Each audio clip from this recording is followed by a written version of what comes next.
Q1 के बाद GE Vernova growth story पर दांव लगाएं या बेहतर एंट्री का इंतजार करें?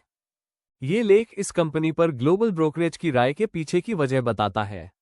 ये कंपनी 100 से ज्यादा सालों से पावर ट्रांसमिशन और डिस्ट्रीब्यूशन के कारोबार में है और बिजली बनाने के स्रोतों से ग्रिड तक बिजली पहुंचाने और जोड़ने के लिए कई तरह के समाधान देती है।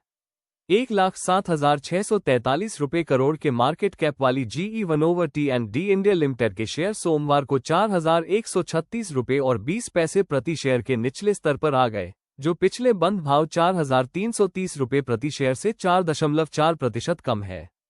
कंपनी के शेयर ने पिछले साल 53% का रिटर्न दिया है, जबकि यह अपने 52 हफ्ते के उच्चतम स्तर 5,650 रुपये प्रति शेयर से 25.6% नीचे ट्रेड कर रहा है। नतीजों की झलक। FY27 की पहली तिमाही Q1 में GE Vernova ने जबरदस्त ग्रोथ दिखाए। कंपनी का रेवेन्यू सालाना आधार पर 38% बढ़कर 1,836 करोड़ रुपए और तिमाही आधार पर 12% बढ़ गया। EBITDA सालाना आधार पर 19% बढ़कर 461 करोड़ रुपए हो गया, जबकि नेट प्रॉफिट सालाना आधार पर 25% बढ़कर 363 करोड़ रुपए पर पहुंच गया। तिमाही आधार पर प्रॉफिट 352 करोड़ रुपए से 3.1% बढ़ा। एप्स भी सालाना आधार पर 25% बढ़कर 14 रुपए और 18 पैसे हो गया, जो अच्छी कमाई ग्रोथ को दिखाता है। Q1 FY26 के अनुसार order booking GE Vernova T&D India ने Q1 FY27 में 1,137 करोड़ रुपए के ऑर्डर बुक किए, जो Q1 FY26 के 1,620 करोड़ रुपए के मुकाबले साल दर साल 30% कम है। घरेलू ऑर्डर का हिस्सा 54% 617 करोड़ रुपए रहा, जबकि एक्सपोर्ट का हिस्सा 46% 521 करोड़ रुपए रहा, जो इंटरनेशनल मार्केट से मजबूत योगदान को दिखाता है। ऑर्डर बैकलॉग Q1 FY27 के आखिर में कंपनी का ऑर्डर बैकलॉग 20,930 करोड़ रुपए था। प्राइवेट सेक्टर के ग्राहकों का बैकलॉग में 77% 16,048 करोड़ रुपए हिस्सा था। इसके बाद सेंट्रल यूटिलिटी और PSU का 21% हिस्सा था, जबकि राज्य की यूटिलिटी का बाकी 2% हिस्सा था।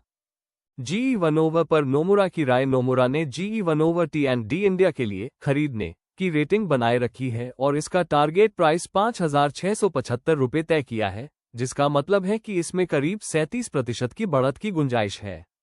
ब्रोकरेज कंपनी के अच्छे कामकाज, बेहतर मार्जिन और घरेलू मांग में सुधार को देखते हुए इसे लेकर सकारात्मक है। वित्त वर्ष 2027 की पहली तिमाही में EBITDA नोमुरा के अनुमान से 3% ज्यादा रहा। वहीं मैनेजमेंट को उम्मीद है कि वित्त वर्ष 2027 में 7,000 रुपये से 8,000 करोड़ रुपए के घरेलू ऑर्डर मिलेंगे और EBITDA मार्जिन 20% के मध्य के स्तर पर रहेगा। हालांकि पहली तिमाही में ऑर्डर थोड़े कम रहे, फिर भी नोमुरा को उम्मीद है कि टेंडर से जुड़ी गतिविधियां फिर से बढ़ेंगी और कंपनी को लेकर उसका लंबे समय का सकारात्मक नजरिया बना हुआ है। GE Vernova पर JP Morgan ने GE Vernova T&D इंडिया पर ओवरवेट रेटिंग बनाए रखी है, लेकिन शॉर्ट टर्म में मार्जिन पर दबाव और एक्सपोर्ट में देरी का हवाला देते हुए इसका टारगेट प्राइस घटाकर 5,200 रुपये कर दिया है।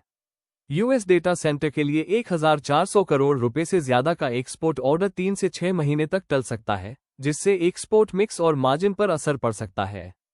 हालांकि JP Morgan को उम्मीद है कि FY27 के आखिर और FY28 में ऑर्डर मिलने की रफ्तार बेहतर होगी और FY29 तक मजबूत ग्रोथ देखने को मिलेगी।